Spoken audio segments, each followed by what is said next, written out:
देखिए, गोलीय दर्पण के गोलीय दर्पण की आज का हमारा जो टॉपिक है वो क्या है? गोलीय दर्पण की फोकस दूरी तथा वक्रता त्रिज्या में संबंध।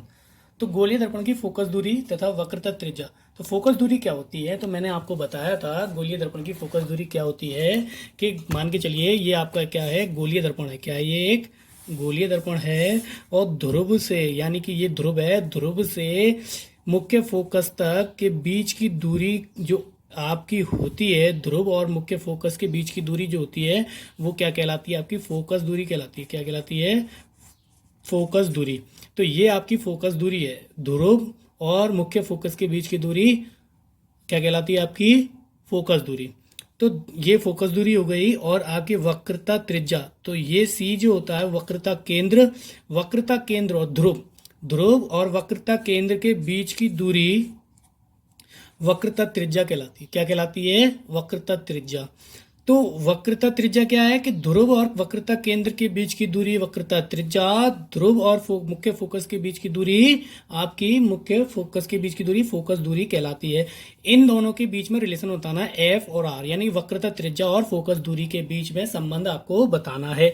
चलिए देखते हैं क्या संबंध है आपका। यहाँ पर इसमें बताया गया है पहला कि गोलीय दर्पण की फोकस दूरी वक्रता त्रिज्या की आधी होती है। कैसी होती है? आधी होती है। देखिए चित्र के अंदर भी देख लेते हैं कि वक्रता त्रिज्या, इसने बताया कि फोकस दूरी जो है, ये फोकस दूरी है आपकी, वो वक्रता त्रिज्या की कैसी होती है? आधी होती है। वक्रता त्रिज्या ये है, फोकस दूरी इतनी सी है, वक्रता त्रिज्या इतनी है। तो वक्रता त्रिज्या की फोकस दूरी कैसी होती है? आधी होती है। फोकस दूरी जो है वक्रता त्रिज्या की कैसी होती है? आधी होती है। फोकस दूरी क्या है? वक्रता त्रिज्या की आधी। तो फोकस दूरी की बात कर रहा है, वक्रता त्रिज्या आधी होती है। तो आपका रिलेशन निकल के आया ये, आपका रिलेशन क्या निकल के आया? ये वक्रता जो फोकस दूरी है वो वक्रता त्रिज्या की कैसी है? आधी है। कैसी है? आधी है। दूसरा पॉइंट इसी के अंदर दिया हुआ है, अथवा करके गोलीय दर्पण की वक्रता त्रिज्या फोकस दूरी की दोगुनी होती है। क्या होती है? दोगुनी होती है। वक्रता त्रिज्या जो है फोकस दूरी की दुगनी होती है। ये फोकस दूरी है और एक फोकस दूरी और मिला दें ऐसी इतनी ही, तो वक्रता क्या हो जाएगी? वक्रता त्रिज्या। तो वक्रता त्रिज्या जो होती है वो फोकस दूरी की क्या होती है? दुगनी होती है। कैसी होती है? दुगनी होती है। दो रिलेशन आपके निकल के आए। क्या निकल के आए? दो रिलेशन। पहला रिलेशन आपका बताया था कि जो फोकस दूरी है वो वक्रता त्रिज्या की आधी होती है और जो वक्रता त्रिज्या है वो फोकस दूरी की दुगनी होती है। ये आपको पता चला होगा, इसके अंदर सभी को समझ में आ गया होगा। इसके ऊपर एक न्यूमेरिकल है, जरा न्यूमेरिकल देख लेते हैं। अब आपके न्यूमेरिकल स्टार्ट हो रहे हैं, सभी बच्चे ध्यान से इस वीडियो को देखिएगा अगर न्यूमेरिकल करने हैं तो। अगर न्यूमेरिकल नहीं करने हैं तो फिर कोई बात ही नहीं है, क्योंकि न्यूमेरिकल आप जब भी कर पाएंगे जब आपको ये चीज़ें समझ में आएंगी। चलिए हम बात करते हैं। एक गोलीय दर्पण की वक्रता त्रिज्या 20 सेंटीमीटर है। वक्रता त्रिज्या, वक्रता त्रिज्या को हम किससे डिनोट करते हैं? वक्रता त्रिज्या को हम डिनोट करते हैं किससे? आप सभी को पता है, आर से। किससे? आर से। वो कितनी दी है? 20 सेंटीमीटर। कितनी दी है? 20 सेंटीमीटर। इसकी फोकस दूरी क्या होगी? यानी कि एफ आपको ज्ञात करना है। अभी हमने दो रिलेशन पढ़े थे। क्या पढ़ा था? पहला रिलेशन हमने पढ़ा था क्या? पहला रिलेशन था F is equal to R upon two. तो हमें एफ ही तो निकालना है, तो इसी से सूत्र से निकाल लेते हैं। क्या निकाल लेते हैं? इस सूत्र से। F is equal to R upon two. तो आर अपॉन टू यानी कि तो आपका कितना आ गया? F is equal to R का मान 20 था और ये आपका 2, तो कितना आ गया आपका 10। तो एफ बराबर कितना आ गया? 10 सेंटीमीटर। कितना आ गया? 10 सेंटीमीटर। तो यही आपको ज्ञात करना था। बहुत सिंपल सवाल था, सभी को समझ में आ गया होगा। अगला न्यूमेरिकल देखते हैं वो किससे संबंधित है, जरा देखते हैं। वो अवतल दर्पण से संबंधित आएंगे, अभी दर्पणों से, गोलीय दर्पण से संबंधित सारे न्यूमेरिकल आएंगे आपके पास। तो गोलीय दर्पण से संबंधित सारे न्यूमेरिकल हैं। पहला न्यूमेरिकल देखते हैं आप, आपका दूसरा न्यूमेरिकल क्या है, जरा ध्यान से पढ़िएगा। अगर आपने न्यूमेरिकल को पढ़ लिया ढंग से तो फिर आप अपना न्यूमेरिकल आराम से कर सकते हैं। चलिए न्यूमेरिकल करते हैं। क्या दिया हुआ है, चलो बात करते हैं। आपको दिया हुआ है कोई अवतल दर्पण अपने सामने 10 सेंटीमीटर दूरी पर। कोई अवतल दर्पण की बात कर रहा है, ये हमें पता होना चाहिए कि अवतल दर्पण की बात कर रहा है, कि अवतल की बात करेगा या उत्तल की बात करेगा। ये चीजें अगर पता है तो आपको बहुत कुछ चीजें पता हो जाएंगी सवाल के अंदर। कोई अवतल दर्पण अपने सामने 10 सेंटीमीटर दूरी पर रखे किसी वस्तु या बिंब। तो ये वस्तु कहाँ रखी? 10 सेंटीमीटर दूरी पर रखे। तो वस्तु की दूरी को मैंने बताया था कि आपको वस्तु की दूरी को हम किससे व्यक्त करते हैं? वस्तु की दूरी को यू से व्यक्त करते हैं। किससे व्यक्त करते हैं? यू से व्यक्त करते हैं। वस्तु की दूरी को यू से, प्रतिबिंब की दूरी को वी से डिनोट करते हैं। मैं आपको पहले भी बता चुका हूं वीडियोस के अंदर। तो यू कितना है? 10। और मैंने बताया था आपको कि जो आपका वस्तु, देखिए दर्पण ये होता है, दर्पण के सामने ही यहाँ पर वस्तु रखी जाती है। वस्तु कहाँ रखी जाती है? दर्पण के सामने ही रखी जाती है। और इसने बताया वो 10 सेंटीमीटर रखी है। कहाँ रखी है? 10 सेंटीमीटर दूर रखी है। तो दर्पण के ध्रुव से दूरियां नापी जाती हैं। वस्तु क्या है? ए बी है, और वो आपकी कहाँ वस्तु यू है। यू दूरी यू आपकी कितनी है? 10 सेंटीमीटर है। तो यू इधर की चीजें, मैंने बताया था कि बाईं ओर की चीजें जो होती हैं वो ऋणात्मक होती हैं। कैसी होती हैं? ऋणात्मक। बाईं ओर की जो चीजें, दर्पण के बाईं ओर की जो चीजें होती हैं वो ऋणात्मक होती हैं। जितनी भी दूरियां हैं सब निगेटिव में नापी जाएंगी, यानी कि वस्तु की दूरी हमेशा ऋणात्मक ली जाएगी। यानी कि -10 आ गया। कितना आ गया? -10 सेंटीमीटर आ गया। ये वस्तु की दूरी हो गई।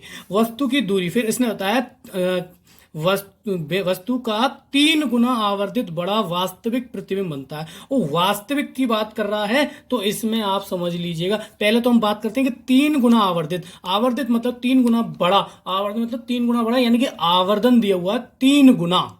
और वास्तविक का मतलब है कि जब आपसे बात कर दे, मैंने आपको एक चीज बताई थी कल लास्ट वीडियोस के अंदर, कि वास्तविक की बात कर दे तो m का मान ऋणात्मक होता है। कैसा होता है? देखिए मैंने बताया था, यदि m ऋणात्मक है तो प्रतिबिंब वास्तविक होगा। कैसा होगा? वास्तविक होगा। उसने बोला है कि 3 गुना आवर्धित वास्तविक प्रतिबिंब बनता है।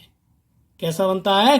3 गुना आवर्धित वास्तविक प्रतिबिंब बनता है। वास्तविक बन रहा है तो m का मान ऋणात्मक होगा। कैसा होगा? m का मान ऋणात्मक होगा। वो 3 गुना जो आवर्धित आपसे बोल रहा है कि 3 गुना आवर्धित बड़ा, तो 3 गुना का मतलब हो गया कि आपको जो m दिया हुआ है वो 3 दिया हुआ है, लेकिन वास्तविक दिया हुआ है प्रतिबिंब, तो इसका मतलब है कि वो ऋणात्मक दिया है। क्या दिया है? वो m बराबर ऋणात्मक दिया है प्रतिबिंब। फिर बोला इसने कि प्रतिबिंब दर्पण से कितनी दूर है, तो v आपको ज्ञात करना है। क्या ज्ञात करना है? v आपको ज्ञात करना है। तो सिंपल सी बात है, चलिए हम ज्ञात करते हैं। हमारे पास सूत्र था, मैंने कल आपको आवर्धन पढ़ाया था कि आवर्धन इज इक्वल टू क्या होता है? m is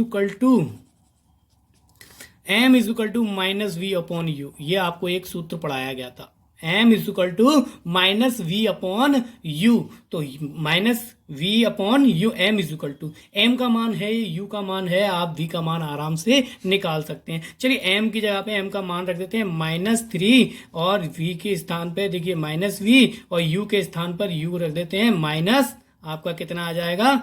-10। u के स्थान पर रख दिया। इस माइनस से इस माइनस कैंसिल हो गया, तो आपकी v की वैल्यू देखिए ये इधर जाएगा, तो v इज इक्वल टू आपका कितना हो जाएगा? -30। कितना आ गया? -30 सेंटीमीटर। कितना आ गया? -30 सेंटीमीटर। कि अब आपको यहाँ क्वेश्चन में पूछा गया था प्रतिबिंब दर्पण से कितनी दूर बनेगा। चलिए तो बात करते हैं प्रतिबिंब अवतल दर्पण के सामने, इसलिए प्रतिबिंब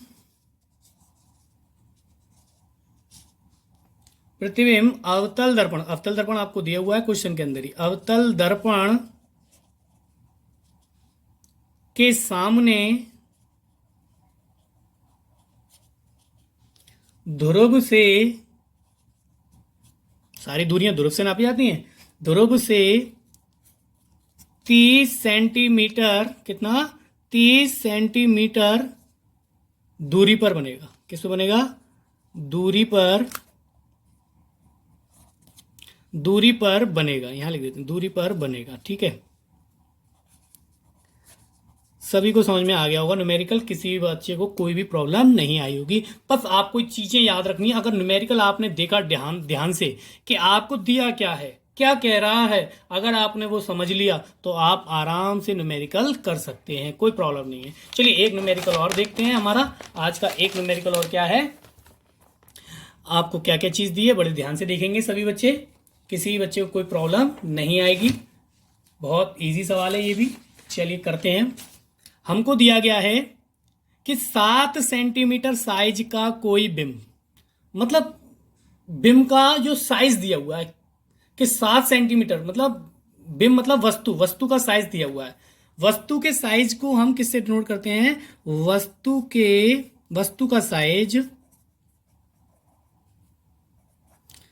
के साइज को हम आप ओ से डिनोट करते हैं। किससे डिनोट करते हैं? ओ से। और ओ जो है आपका कितना दिया हुआ है? 7 सेंटीमीटर दिया हुआ है। ये वस्तु का साइज है कि 7 सेंटीमीटर साइज का कोई बिंब 18 सेंटीमीटर फोकस दूरी के किसी अवतल दर्पण के सामने, देखिए 18 सेंटीमीटर फोकस दूरी, तो फोकस दूरी है और आपकी यहां पर अवतल दर्पण कह दिया।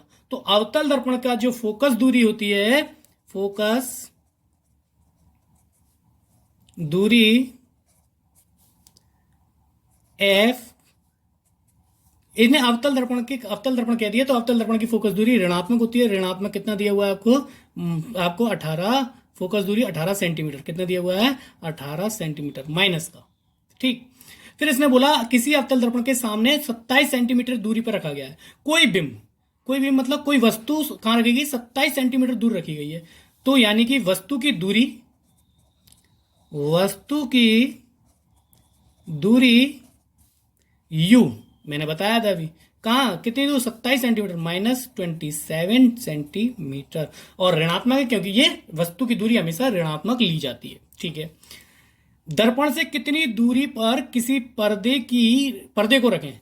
दर्पण से कितनी दूरी पर पर्दे को रखें कि उस पर वस्तु का स्पष्ट फोकसित प्रतिबिंब प्राप्त किया जा सके।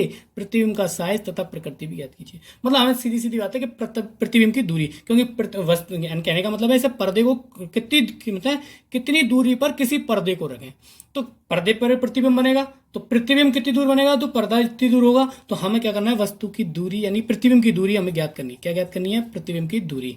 तो प्रतिबिंब की दूरी हमें ज्ञात करनी है, साइज ज्ञात करना है, तो यानी कि प्रतिबिंब का साइज होता है आई, प्रतिबिंब का साइज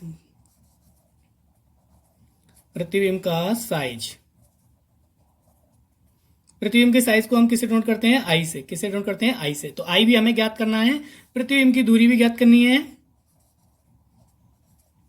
प्रतिबिंब की दूरी भी हमें ज्ञात करनी है, ठीक है। प्रतिबिंब की दूरी को वी से डिनोट करते हैं। चलिए अब हम करते हैं न्यूमेरिकल।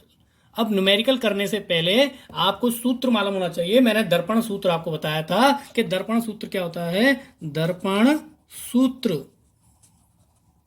क्या बताया था? दर्पण सूत्र मैंने आपको कि 1/f is equal to 1/v plus 1/u, ये एक सूत्र बताया था मैंने आपको, सभी को मालूम है, मैंने ये आपको सूत्र बताया था। चलिए हम वैल्यू रख देते हैं यहां पर। एफ की वैल्यू दी है -18 is equal to 1/v, we हमें निकालना ही है, और ये आपका क्या है? u जो है माइनस का है, यहाँ प्लस का है, तो माइनस का हो जाएगा, माइनस का 1/27, ठीक है। ये आपको समझ में आया होगा। यहाँ से v निकालना है, तो v को तो हम यही रख देंगे, इसको हम इधर ले जाएंगे, तो 1/v इज इक्वल टू, ये उधर जाएगा तो प्लस का हो जाएगा 1/27, और ये आपका देखिए जब उधर जाएगा तो प्लस का हो गया, ये -1/18। किसी बच्चे को कोई प्रॉब्लम हो तो बताना। अब यहां पर हमें क्या करना है? एलसीएम लेना है। क्या लेना है? एलसीएम। तो एलसीएम ऐसी संख्या लेते हैं कि जो दोनों से कट जाती है। देखिए 18 तिया 54 होता है, 27 दूनी 54 होता है, ये एलसीएम आ गया आपका 54। कितना आ गया? 54। 27 से कितनी बार गया आपका? 2 बार में। कितनी बार में? 2 बार में। 18 से कितनी बार में गया? 3 बार में। 18 तिया 54 होता है -3, ठीक है, 1/v, ठीक है। 1/v इज इक्वल टू, अब आपका क्या है? माइनस का 1/54, ठीक है। अब v निकालेंगे, यहां से हम इसका विलोम करेंगे, तो आपका क्या आ जाएगा? माइनस का 54। कितना आ जाएगा? माइनस का 54 सेंटीमीटर, ठीक है। ये आपका आ गया। कहने का मतलब था, क्वेश्चन में ये पूछा गया था कि दर्पण से कितनी दूरी पर किसी पर्दे को रखें। तो दर्पण से कितनी दूरी पर पर्दे को रखें? 54 सेंटीमीटर। कितनी?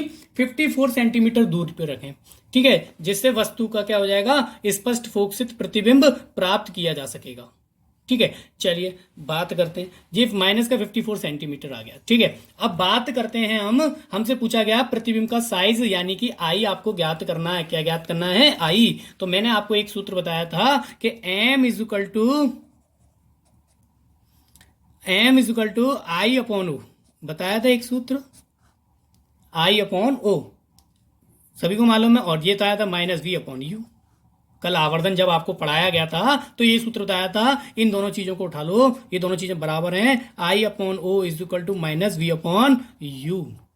सभी को समझ में आया होगा। ये दोनों चीजें हमने उठा ली हैं। अब आपको ओ मालूम है, ओ की वैल्यू इसने दी थी 7 सेंटीमीटर, और आपको आई की निकालना है, यहां से वी का मान अभी आपने निकाला है -54 सेंटीमीटर, और यू आपको दिया गया है कितना, -27 सेंटीमीटर। तो चलिए हम देख लेते हैं, यहां पर वैल्यू रखते हैं, आई निकालना है तो आई निकालेंगे तो सूत्र बनेगा आपका कि O into minus V upon U. बताइए कोई प्रॉब्लम। ओ की वैल्यू रख देते हैं, ओ की वैल्यू दी है आपको 7, कितनी दी है 7 इंटू माइनस वी, तो माइनस माइनस प्लस हो जाएगा 54, ठीक है, बटे आपका यू जो दिया हुआ है वो आपका कितना दिया हुआ, माइनस का 27, यू दिया हुआ 27 सेंटीमीटर, 27 रखा जाएगा, क्या रखा जाएगा 27 रखा जाएगा, क्या रखा जाएगा, यहाँ पे यू आपको 27 सेंटीमीटर रखना है, ना कि आपको वो ये करना है कि आप इसका माइनस लगा दें। माइनस नहीं लगाना है आपको, क्या नहीं लगाना है, माइनस नहीं लगाना है, लेकिन यहाँ पर इसका ये 54 सेंटीमीटर था तो यहाँ पर माइनस हमने इसका लगा दिया, ये -54 हो गया, लेकिन हमको यू का माइनस नहीं लगाना है, याद रखना आप, ठीक है।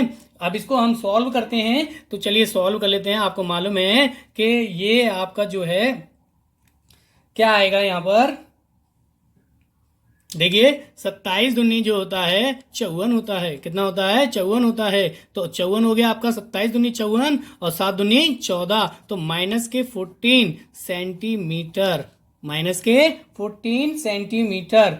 अब माइनस के 14 सेंटीमीटर बन रहा है। देखिए प्रतिबिंब की जो ऊंचाई है या प्रतिबिंब का जो साइज है वो -40 सेंटीमीटर है, I is equal to -14 centimetre. अब आप बता सकते हैं यहाँ पर ये माइनस का 14 सेंटीमीटर है, ये 7 सेंटीमीटर था वस्तु का साइज, वस्तु बड़ी है या प्रतिबिंब बड़ा है, प्रतिबिंब बड़ा है, प्रतिबिंब कैसा है, बड़ा है, कैसा है, बड़ा है, प्रतिबिंब कैसा है, बड़ा है। इसने पूछा था प्रतिबिंब का साइज, तो प्रतिबिंब का साइज आपको ज्ञात हो गया है। आप प्रकृति बतानी है, प्रकृति कैसी होगी, आपको मालूम है अवतल दर्पण की बात कर रहा है, तो अवतल दर्पण में हमेशा वास्तविक बनता है, कैसा बनता है, वास्तविक बनता है, और उल्टा बनता है, कैसा बनता है, उल्टा बनता है। तो वास्तविक बनेगा, उल्टा बनेगा। थोड़ी सी थ्योरी है, लिख देते हैं यहाँ पर, क्या है, प्रतिबिंब, लास्ट में लिखनी है सवाल के आपको, ये लास्ट में प्रतिबिंब यहां बता देते हैं, प्रतिबिंब वास्तविक, उल्टा तथा 14 सेंटीमीटर ऊंचा होगा। सभी को समझ में आया होगा न्यूमेरिकल, किसी भी बच्चों को कोई न्यूमेरिकल में प्रॉब्लम नहीं आई होगी। बहुत अच्छी तरीके से न्यूमेरिकल आपको बताया गया है, सभी बच्चों को बहुत अच्छी तरीके से आएगा। बस आपको याद रखना है कि न्यूमेरिकल हम ध्यान से पढ़ें, क्या चीज़ दी है क्या चीज़ नहीं दी है, जब भी आप न्यूमेरिकल कर सकते हैं। सभी बच्चे वीडियो बहुत अच्छी तरीके से देखिए, रिपीट कर करके देखिए, आपको क्या चीज़ बताई जा रही है, बहुत इंपॉर्टेंट वीडियो है ये, आप ध्यान से देखिएगा, ठीक है। थैंक यू, धन्यवाद।